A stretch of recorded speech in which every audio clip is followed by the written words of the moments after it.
Nous savons que plus il y a des choses, plus il y a de la poussière, plus on a besoin de temps pour faire la propreté et tout. Donc, je vous ai comme ça fait une petite liste de 12 objets à jeter pour désencombrer chez soi.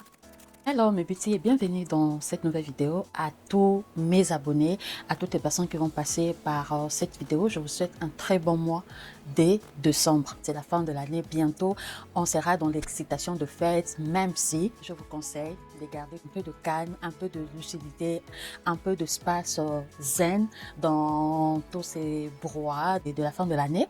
Je suis consciente que c'est beaucoup plus facile à dire qu'à faire, mais c'est important pour notre mental. De par la même occasion, je voulais vous faire cette vidéo pour parler un peu de choses à aménager, à réaménager. Comme c'est la fin de l'année, faire un peu d'espace, voilà, faire passer un peu un air frais dans la maison et tout, s'organiser, se réorganiser autrement. Alors, soyons bien d'accord, quand je parle de jeter, ce n'est pas exactement jeter. Donc, vous allez comprendre tout au long de la vidéo que lorsque je parle de jeter, ça peut être donné. Vous pourriez les donner dans un orphelinat, les donner dans une association qui s'occupe de récolter des dons pour le nécessiteux.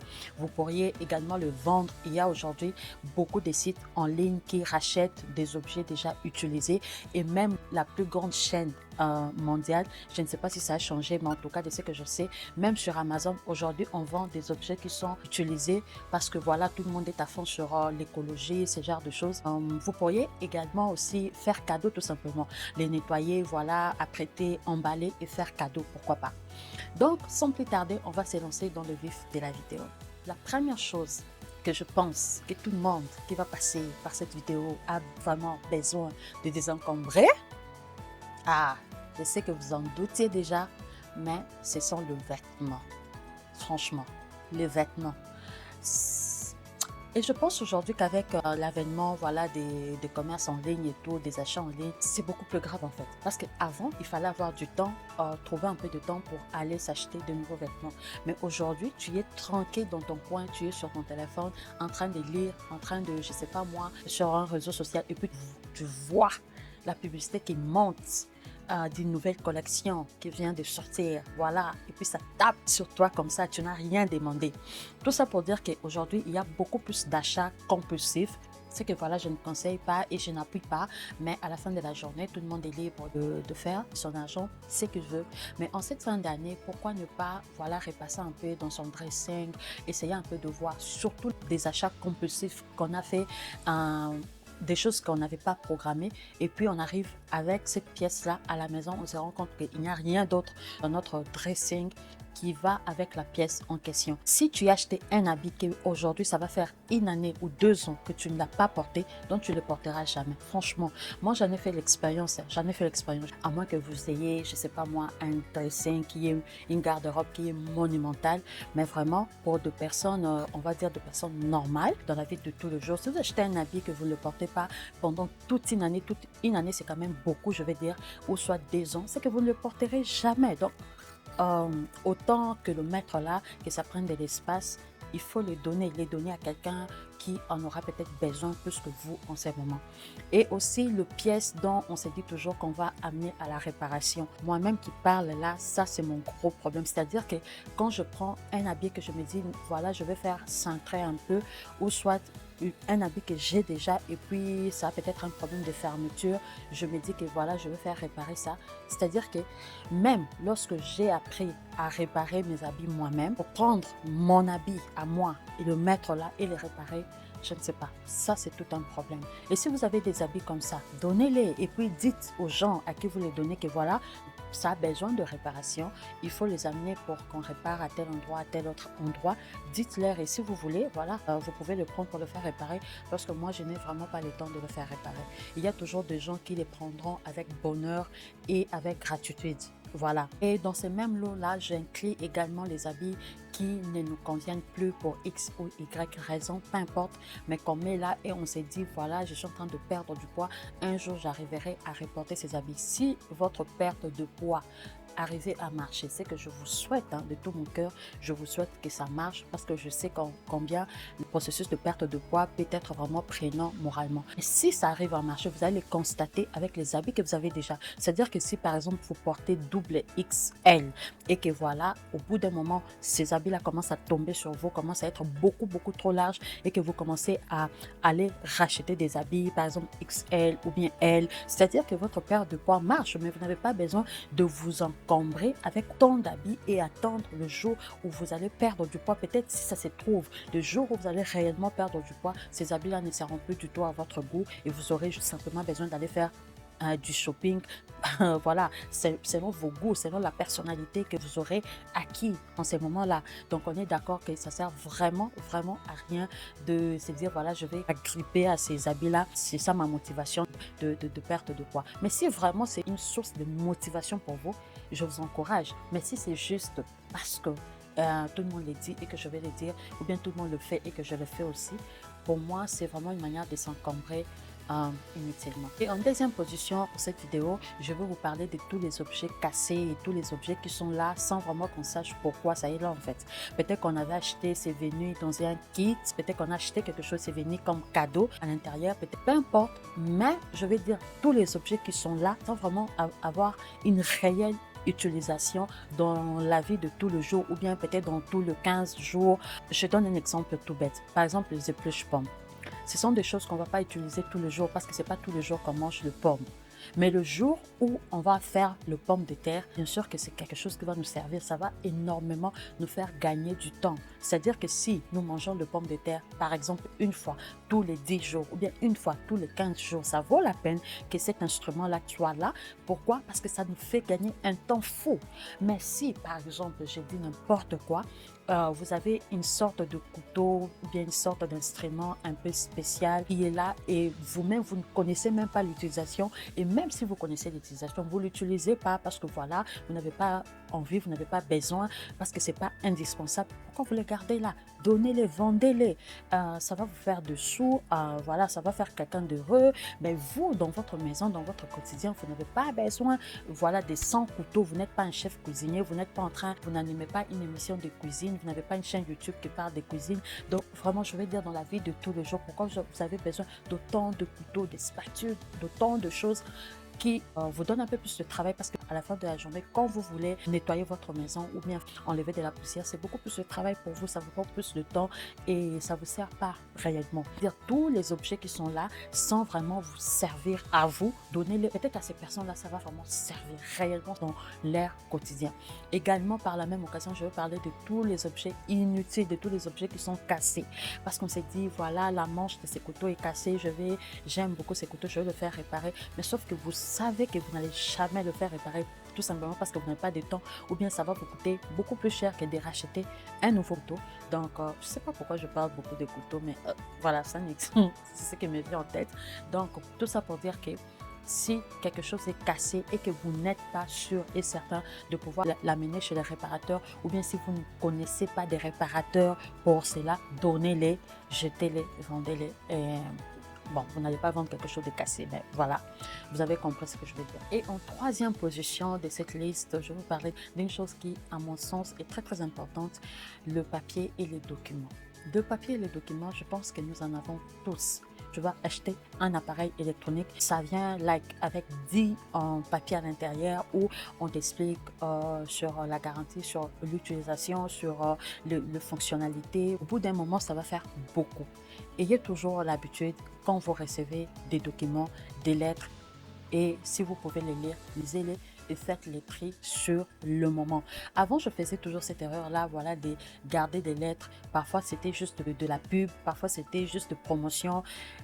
Au fond, je savais que je n'en avais pas vraiment besoin, mais c'était tellement bien fait, bien emballé que voilà, j'ai déposé là. Et au bout d'un moment, je me retrouvais, je finissais toujours par me retrouver avec une pile de lettres qui me prenaient, sans exagérer, qui me prenaient la moitié de la journée à trier et à ranger.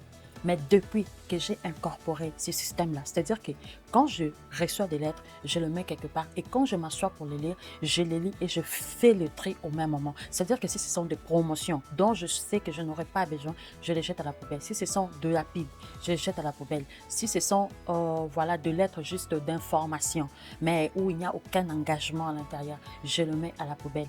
Mais si ce sont aussi des choses comme voilà, des reçus dont je sais que je pourrais avoir besoin au moment où, par exemple, j'ai besoin d'échanger quelque chose, bien sûr, je les garde. Si je sais que ce sont, par exemple, des lettres où quelqu'un s'engage à voilà, me rembourser, quelque chose comme si ce sont déjà des contrats, bien sûr, je les garde. Mais si ce sont des choses qui ne m'engagent pas ou juste une information qui m'est donnée, bien, j'ai reçu l'information. OK, je n'ai pas besoin forcément de garder la lettre, sauf si c'est une lettre qui, après, peut-être j'aurais besoin de me justifier. Mais si je sais que c'est quelque chose qui ne m'engage pas, qui n'engage pas l'autre partie, bon, pourquoi je vais garder donc les lettres, les papiers, les documents dont on n'a pas besoin et juste simplement on les jette.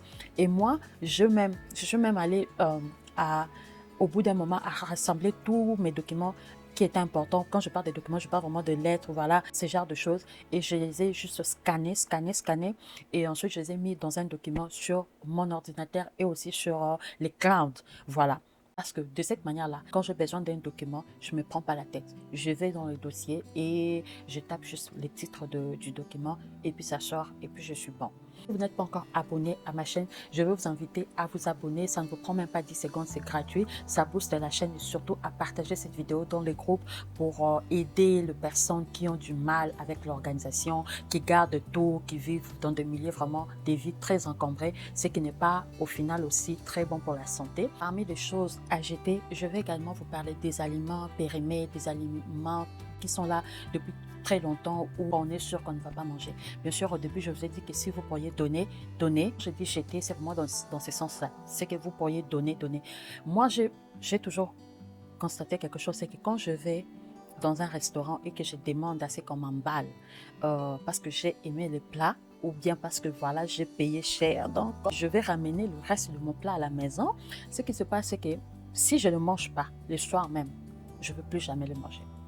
Et ça, c'est pas que moi, c'est aussi, je l'ai remarqué aussi chez d'autres personnes de ma famille, c'est comme ça. Quand ils ramènent quelque chose du restaurant, s'il ne mange pas le même soir, il ne va plus jamais le manger. Parce que c'est ça en fait, l'excitation qu'on a quand on va dans un restaurant et qu'on est servi. J'ai comme l'impression que cette nourriture-là perd la saveur quand ça vient et que ça reste au frais, que le lendemain, il faut réchauffer.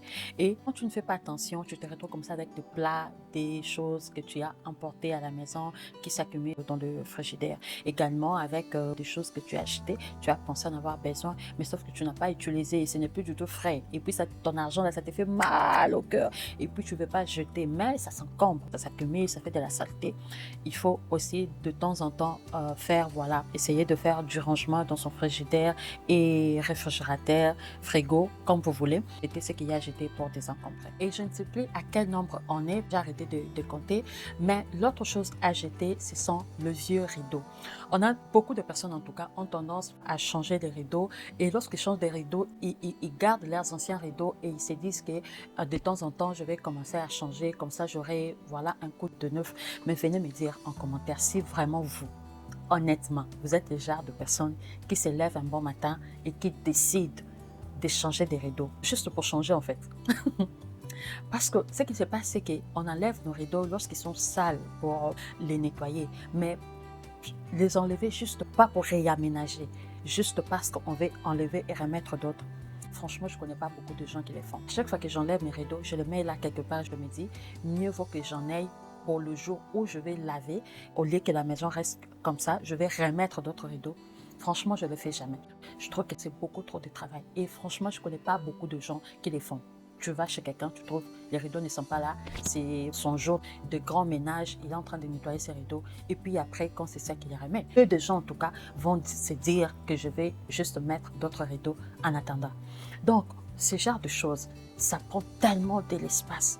Donnez-les, vendez-les et cet argent-là pourra vous servir à faire autre chose. Et par la même occasion, tous les emballages cadeaux, tous les sacs cadeaux, tous les sacs plastiques qui sont très beaux, je n'en discontiens pas parce que de plus en plus aujourd'hui avec le digital, les marques mettent tellement d'argent dans leur packaging pour attirer les clients, pour se démarquer des autres. C'est tout à leur honneur, mais sauf que quand vous gardez tellement de paquets d'emballage, de carton et tout ça là, quand vous les gardez, ça s'accumule chez vous et ça apporte du désordre, ça peut engendrer des insectes. Je sais que c'est beau, mais si vous n'avez pas trouvé un usage pour cela, débarrassez-vous. Je me souviens par exemple, dernièrement, j'ai reçu un emballage cadeau qui était tellement beau et je trouvais quelque chose à faire avec cela. Je mets ça là et j'utilise pour mettre les documents, des lettres dont j'aurais peut-être besoin un jour, mais que je n'ai pas besoin dans les médias. Je n'ai pas une armoire dédiée à ce genre de choses parce que ce ne sont pas des choses que j'utilise au quotidien. C'est aussi pareil avec des photos, des albums, ce genre de choses. Vous pourriez le mettre dans une boîte parce que ce n'est pas tous les jours que vous réveillez avec les désirs ou le besoin de montrer vos photos aux gens ou bien de les regarder vous-même. Mais si vous n'avez pas trouvé d'usage pour ce genre de choses, jetez-les.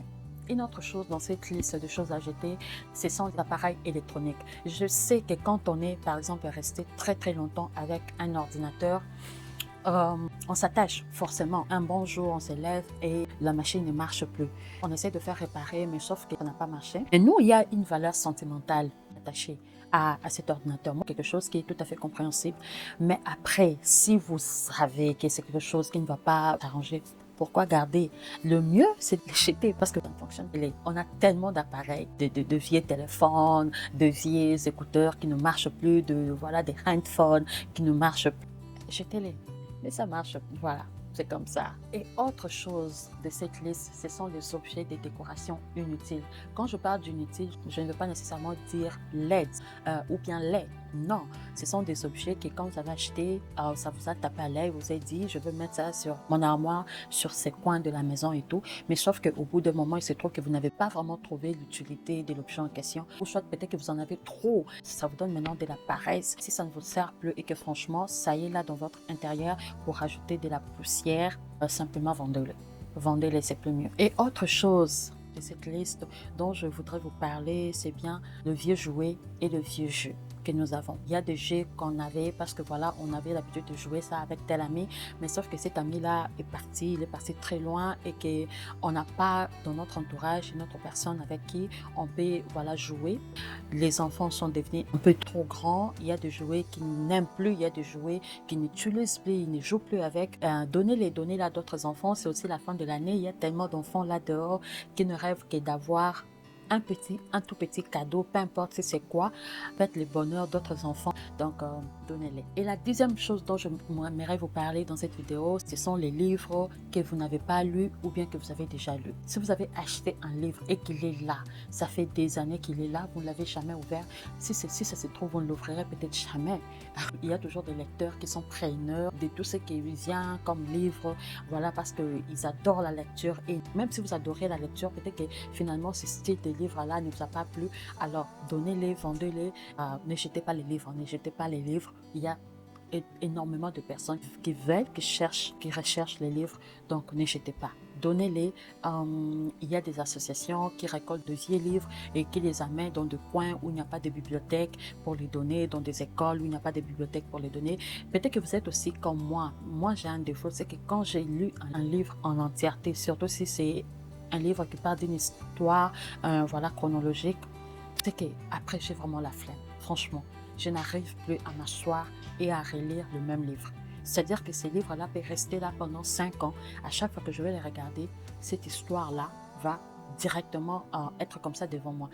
Je ne sais pas, il n'y a que moi, mais c'est vraiment ça en fait. Ça, c'est la 11e chose et je sais que ça va un peu choquer, mais c'est vraiment ce que je pense. Jeter les cadeaux. Jeter les cadeaux. Franchement, je ne sais pas d'où vient cette loi qui dit qu'on ne donne pas les cadeaux, on doit nécessairement garder les cadeaux. Moi, je pense plutôt que la bienséance voudrait que lorsque vous recevez un cadeau, que vous puissiez le recevoir avec joie, avec gratitude. Ça, c'est vraiment ce que moi je pense. Mais quand tu as forcément gardé les cadeaux parce que voilà, c'est un cadeau, je ne suis pas d'avis. Vous me diriez en commentaire, mais moi je ne partage pas du tout le même avis. Parce que quand quelqu'un te donne un cadeau, il t'a donné selon ce que lui il a pensé que ça allait te faire plaisir. Mais en vrai, peut-être que ça ne te fait pas plaisir. Et tu as dit merci, tu as montré que j'étais vraiment content de recevoir les cadeaux, mais tu n'as pas l'obligation de garder ces cadeaux. Et puis c'est malsain, tu me donnes un cadeau et puis tu reviens après pour me poser la question. Le cadeau que je t'avais donné en 2020, tu l'as mis où? Bon, quand c'est entre mari et femme, Là encore, c'est une autre histoire, mais je vais dire, les gens qu'on rencontre, qui nous font des cadeaux avec bienveillance, bien sûr, par amour, pas l'obligation de garder ça. On peut aussi, en retour, prendre ces cadeaux-là pour faire cadeau à d'autres personnes, pour leur faire plaisir. Parce que franchement, à cause de cette loi-là, vous ne savez pas le nombre de personnes qui gardent des cadeaux, qui n'utilisent pas tout simplement parce qu'ils n'en ont pas besoin. Au lieu de les garder, autant les donner à d'autres personnes aussi, qui, peut-être auront réellement besoin de cela et vont les utiliser. Et en 12e position, je viens vous parler de boîtes cosmétiques entamées. On ne se rend pas compte combien ces choses-là peuvent s'accumuler. Un rouge à lèvres qu'on a acheté, que finalement ça ne nous met pas en valeur, on n'aime pas, ou soit une lotion qu'on a commencé et puis on a simplement arrêté de l'utiliser. On ne se rend pas compte parfois de tellement de cosmétiques entamés qu'on n'a pas fini et qu'au final on n'aime pas. Ce qu'il y a à jeter, jeter, ce qu'il y a à donner, donner, et surtout aussi vérifier les dates, parce que parfois on a des cosmétiques qu'on garde, surtout en ce qui concerne le maquillage, tellement de choses qui pour certains sont déjà périmés, donc n'hésitez pas à donner, à jeter, voilà, à vous en débarrasser pour faire de l'espace dans votre milieu de vie. Voilà en tout cas les derniers points de cette vidéo. J'espère vraiment qu'elle vous a plu et on se retrouve à la prochaine vidéo où je vais vous parler des astuces. Je sais que les rangements, c'est pas toujours une partie de bonheur, donc je vais vous donner des astuces qui vont vraiment vous simplifier la vie pour bien entamer votre désencombrement. Donnez-moi de la force, abonnez-vous, partagez, laissez-moi un petit commentaire et on se retrouve à la semaine prochaine. Bye!